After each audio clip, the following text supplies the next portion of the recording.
Yashwant Nikhita Narayan hero హీరోయిన్లుగా నటించిన made in Vizag విడుదలకు సిద్ధమవుతోంది. నిషా నేహా ప్రొడక్షన్స్ బ్యానర్ పై ఉదయ్ శంకర్ నిర్మించిన ఈ చిత్రాన్ని కల్మణి తెరకెక్కించాడు. ధర్మతేజ స్వరాలందించిన ఈ చిత్ర ఆడియో హైదరాబాద్ లో విడుదలైంది. ఈ కార్యక్రమానికి పలువురు సినీ ప్రముఖులు హాజరయ్యారు.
Kanmani sir, thank you sir, thank you so much for your patience and all. It's a pleasure working with you.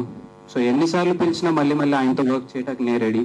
And అలాగే కన్మణి సార్కి ఇంకో విషయంలో కూడా థ్యాంక్స్ చెప్పాలి. ఈ సినిమా ఎడిటర్ అండి సురేష్ హర్స్ గారు, మణిరత్నం గారి పర్సనల్ ఎడిటర్, దళపతి రోజా చాలా సీనియర్.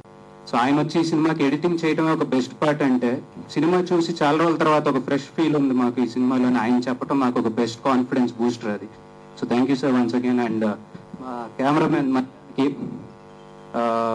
ప్రతి ఒక్కరికి సినిమాకి పనిచేయబోయే ప్రతి ఒక్కరికి పేరు పేరున, కో డైరెక్టర్స్ శ్యామ్, బాలమురుగన్ గారు, assistant director Ramesh, camera assistant Rajesh, makeup department, ప్రతి ఒక్క డిపార్ట్మెంట్ కి పేరు పేరున థ్యాంక్స్ చెప్పుకుంటూ ప్రేమతో పనిచేసినందుకు మా కోసం.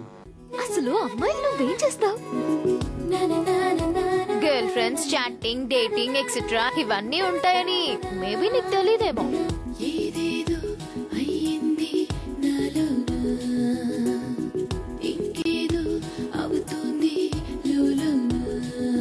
నలిగింది నాలో నరమే, పెరిగింది ఏదో జ్వరమే, ఇక ఆపాలంటే కాదే నా తరమే. పెద్ద ప్లే బాయ్ లా ఉన్నావే. ఎనీ మూవీ మ్యూజిక్ అనేది చాలా ఇంపార్టెంట్, వి ఆల్ నో. ఎందుకంటే it's life of a movie. And musical movies ఉంటుంది, డైలాగ్స్ ఉండదు, బట్ మ్యూజిక్ అంత ఇంపార్టెంట్. అండ్ ఎస్పెషలీ ఈ మూవీకి మ్యూజిక్ చాలా ఇంపార్టెంట్. ఎందుకంటే 90% ఆఫ్ ద మూవీ ఒక్క రోజు జరిగే కథ, పర్ఫార్మెన్స్ ఓరియంటెడ్ రోల్, అండ్ ఇద్దరే ఆర్టిస్ట్. సో వాళ్ళిద్దరి మధ్య ఆ డెప్త్ ఆఫ్ ఎమోషన్స్ తీసుకొని రావాలి, ఫీల్ గుడ్ ఫ్యాక్టర్ తీసుకొని రావాలి. అండ్ మన పర్ఫార్మెన్సెస్ అప్లిఫ్ట్ చేయాలంటే music has, especially the background score and the songs have played a very important role in the film. And of course he's done a great job. 2012 boy friend, chatting, dating etcetera etcetera.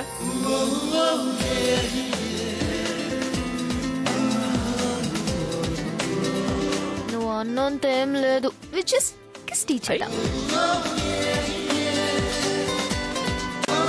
అబ్బాయిలను ఎలా పడుకోవాలో మీ అమ్మాయిని చూసి నేర్చుకోవచ్చు.